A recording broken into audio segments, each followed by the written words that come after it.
Hello and welcome to another video, and before this video starts I wanted to give you kind of an idea of why I'm bringing this show back. So last year when I first started the channel, I decided to start a show that I only ever did one episode of called Memory Lane, and I wanted to talk about my experiences growing up with different things in gaming culture. And the only video I ever put out was about video rental stores and how they were a big deal to me when I was a child, through my teens, and now they kind of sort of still exist, but things like Redbox and Gamefly have kind of taken over. So today's video is more special to me. It was a video I originally had planned to come out during Horror Fest, but there were a lot of technical issues behind the scenes here and I just couldn't get that stuff done in time. Today I want to talk about my memories of Castlevania. And specifically, I have 3 different stories I want to share, one of which I've shared on a couple different live streams, but I felt like it was time to actually sit down, talk about it, and reminisce. So I'm going to tell you 3 different stories about my experience of Castlevania as a lifelong fan of this franchise since the very beginning. Anyways, guys, I hope you enjoy this video. It's going to be a little bit different. It's going to be a different camera angle. Hope you guys enjoy the more laid back and relaxed approach to this video. Anyways, let's go ahead and dive in.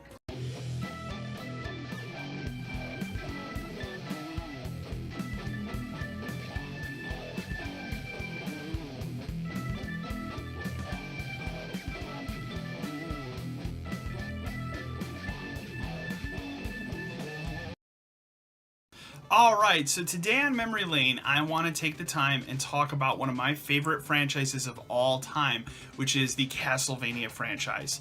And for this, I decided it'd be more fun to sit down and tell you a couple stories about what this was like for me as a kid, how I got into the franchise, what the franchise means to me to this day. And to do that, I have 3 different stories I want to share from my experiences with this franchise. In the first story, we're going to go all the way back to, I'd say probably the year 1990. Wow.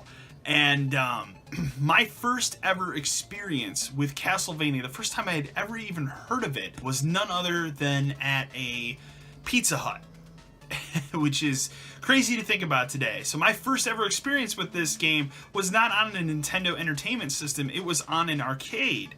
Specifically a double-sided arcade, which one side of it had Castlevania, the other had kind of an odd version of Mario Brothers. It might have been Mario Brothers 2, I don't remember. I'll throw up a picture of it here so you guys can see. What happened here was, at the time for school, I went to a private school, and there were, I'd say about maybe 10 kids in my class, and we had a program that was called Book It. And maybe you remember this from being a kid growing up in the 90s, maybe you don't. Book It was a program where if you read a certain amount of books, you would win free coupons that you could use for a personal pan pizza from Pizza Hut. And the pizza, I'd say, was, was about this big, the right size for a kid. Let me tell you, that was pure gold as a child to get one of these coupons. So fall day, I'd say it was the week of Thanksgiving, and it was during this time that we went to this Pizza Hut as a school. This was kind of a school field trip thing for my class, and we got in there. We went to sit down at the Pizza Hut, and they gave us some quarters, said, hey, go play some of these arcade games that are here. Because there was a little mini arcade in this Pizza Hut. I'm gonna stress the word mini arcade as much as possible. And this is where I learned of Castlevania. So I was kind of bummed because it was a 2-sided thing. Somebody had already sat down playing the Mario Brothers side of it, and that's what I wanted to play. I was like, well, let's go see what this other game's about, which ended up being Castlevania. And I was immediately hooked. I was immediately hooked by the gothic atmosphere of it. I was hooked for the fact that it involved, Halloween monsters and stuff, Dracula, Frankenstein, those kind of things. And that's what really got me into Castlevania. And then I learned as a child, maybe several months later, after this first prime experience playing Castlevania, that, oh hey, this game came out on the Nintendo. And then I went and rented it, and that's how I got into Castlevania, and I got into this franchise, and I have played every iteration of this franchise since the beginning. Now, obviously, as a kid, I didn't own a copy of Rondo of Blood, that didn't come out over here. I've obviously since played it, but as a kid, I didn't play that one. But it's Castlevania 2, Simon's Quest, Castlevania 3, Dracula's Curse, Super Castlevania 4, Dracula X I remember renting, the 264 games, which we can talk about briefly here.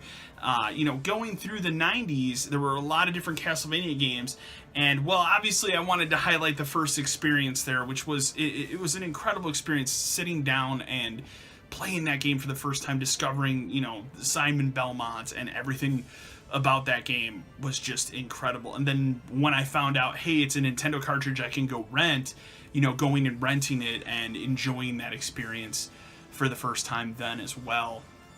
And throughout the 90s, every time a Castlevania game came out, I was very excited as a kid. You have to remember, if you're a younger person watching this video and you didn't grow up, in the 90s, remembering the 90s, we didn't have cell phones. We didn't really have, a lot of us didn't have the internet. We had kind of what I would call the pre-internet.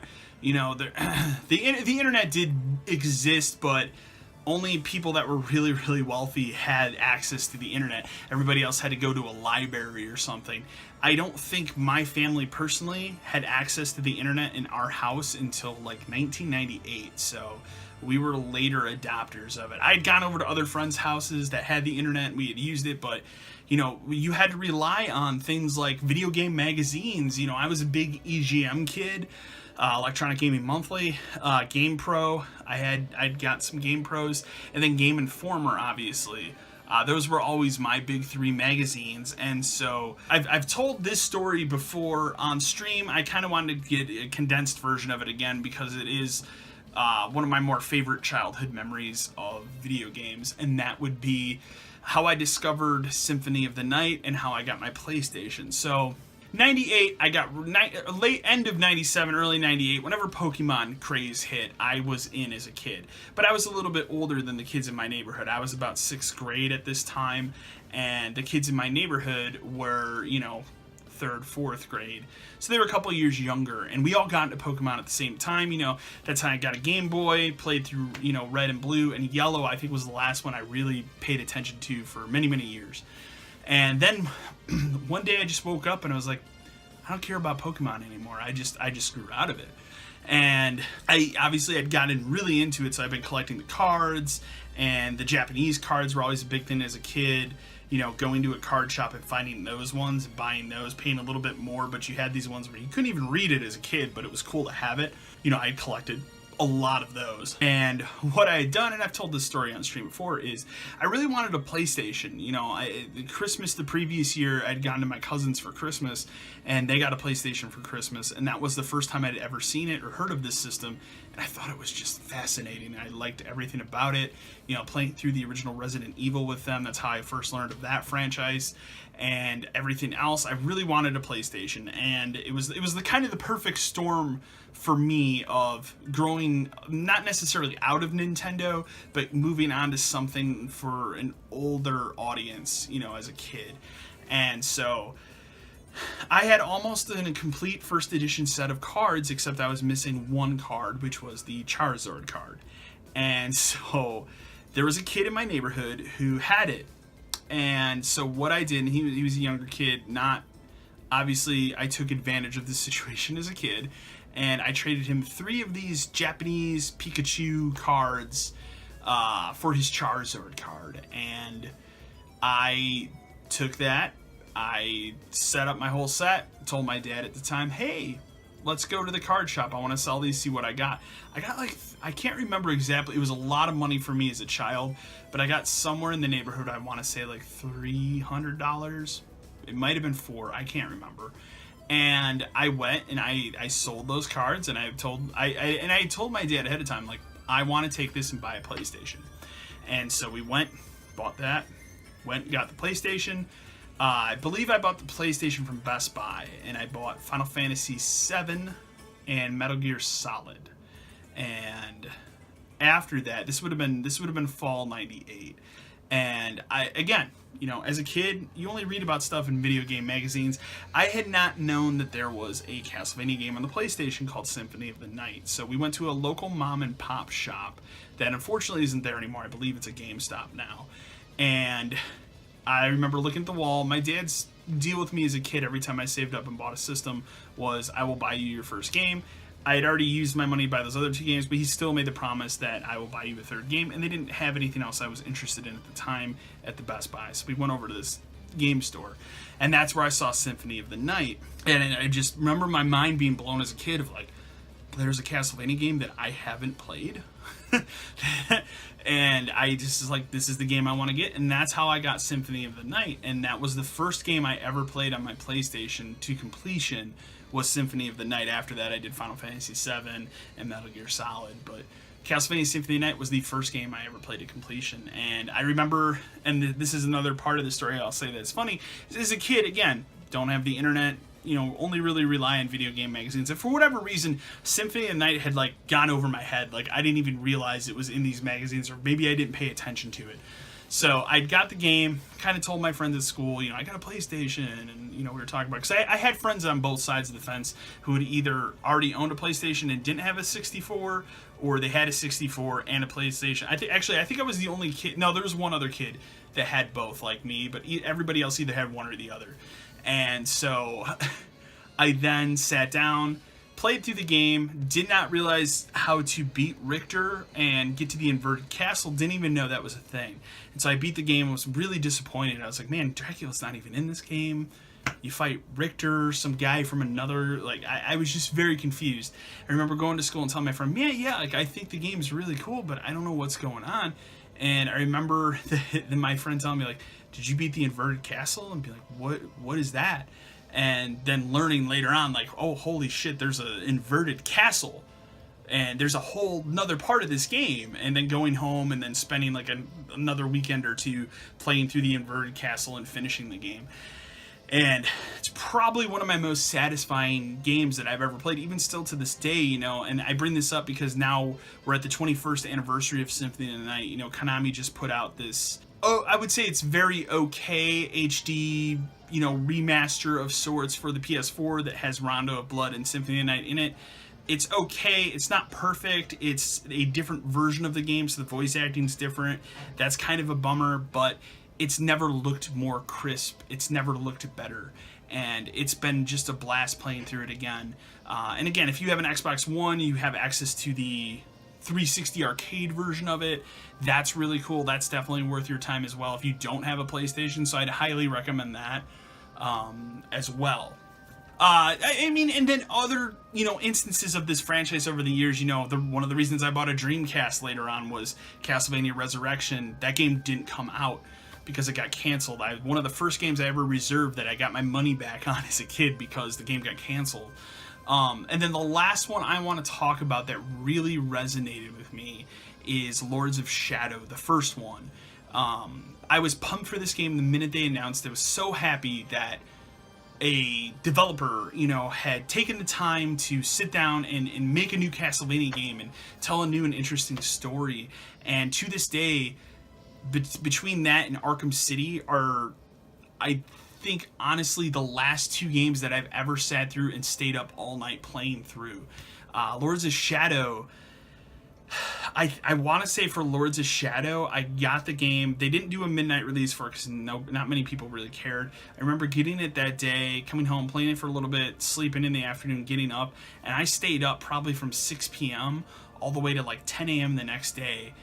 Went to bed for a little bit, got back up, and just played through again and just finished the game. Like, I adore that game. I love it so much, and I think it was such an incredible experience of a game that they really did something that was unique and different with Castlevania, but they also took the time to tell a more interesting story, Again, heavy spoiler here, with creating a character like Gabriel Belmont, but then turning him into Dracula, really humanizing the character of Dracula more than any other Castlevania I felt ever really has, with the exception of this anime that's on Netflix now. And man, I really love that game. It's a shame that the sequels that followed were mediocre at best. Lords of Shadow 2 I was really pumped for, and I was just let down because they didn't really do anything with the story other than put it in modern times and then kind of jump through time and everything, and the end of the game was really lame, I thought. And then there was that Mirror of Fate 3DS game that later came out on the Xbox 360 and PS3, and it was kind of a throwback to Super Castlevania 4 and some of the older Castlevanias. It's a side scroller. You play through as different Belmonts. Gabriel. You play through as Alucard at one point. You play through as, I think, Trevor at one point. It was okay, but it wasn't what anybody really wanted. You know, everybody wanted these Metroidvanias. You know, they wanted the Symphony of the Night version, you know, that we got 6 more times on between the DS and the Game Boy Advance. But Lords of Shadow, I still think, is arguably one of my favorite games of all time, still to this day, up there with Symphony of the Night. And I know people will say, well, that's crazy. A lot of people look at it and they go, well, it's a very generic, like, God of War ripoff. I always thought it was better than God of War. Not counting the 2018 God of War that we just got, but the other God of War games. I thought it was a better action game at the time. Those are just kind of some Castlevania memories. You know, I've loved this franchise going on. It's a system seller for me. You know, it's the reason I bought a Game Boy Advance pretty much at launch. It's the reason I got a DS. You know, actually, I think I got a DS Lite. I never got the original incarnation of the DS. It's a system seller for me. Anytime somebody says, hey, here's a new Castlevania, I always buy the system and I'm ready for it. It's a franchise that I'm always there for day one.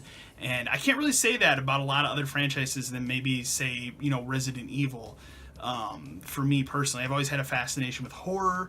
I think Castlevania is a perfect example of horror represented in video games, more so than a lot of others. So anyways, guys, I hope you enjoyed this trip down memory lane with me, as it were. Remember to like, share, and subscribe to the channel. And as always, until next time.